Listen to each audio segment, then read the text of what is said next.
I'm here with Ben Ward, one of my students, and today we're going to talk about players who kind of struggle with going from slower greens to faster greens. So Ben's in a tournament coming up on a course that's got quicker greens than we do, and so the first thing I want to say is whenever I practice putting, I usually like to practice from about 3 feet. And the reason for that is I feel like my stroke from 3 feet is the same as my stroke from 30 feet, 300 feet. It's all the same stroke. The only thing I vary is the length of the arc, how far I move that putter head.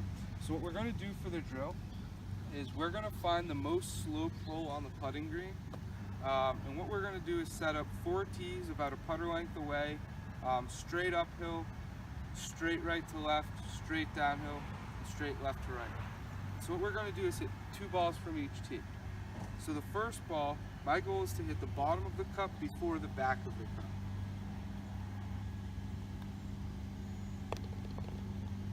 So that one's going to just die in there. Now the second one, I want to pick a spot in the back of that cup, and I want to try and hit that before I hit the ball in the hole.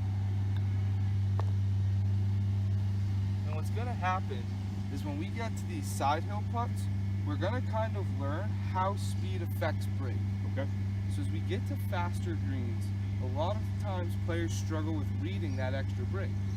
And the thought we have is that if I hit both of these balls 3 feet, one of them takes 1 second to get to the hole, and the other takes 2 seconds. Gravity has twice as much time to pull that downhill. That putt's going to break theoretically about twice as much.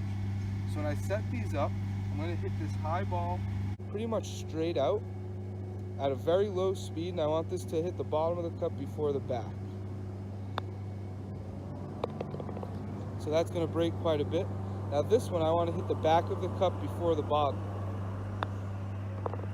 And that ball barely breaks at all. And so what we do is we like to kind of alter these drills to players of all ability levels, right? So for my scratch golfers, if you're trying to make a high school team, a college team, I would say go around until you make all 8 in a row. Slow then fast, all 8 in a row. For some of our higher handicaps, we may go around and try all 8 and just say, well, gee, I made all 4 slow ones, but every time I tried to hit the back, I rammed it by. Well, that's a player who should probably diet in when they get out to the golf course. And so Ben went through this first one, got 5 out of 8. It's a pretty solid score, and what we're going to do now is we're going to cut the video. Now we're going to see how long it takes Ben to go 8 for 8.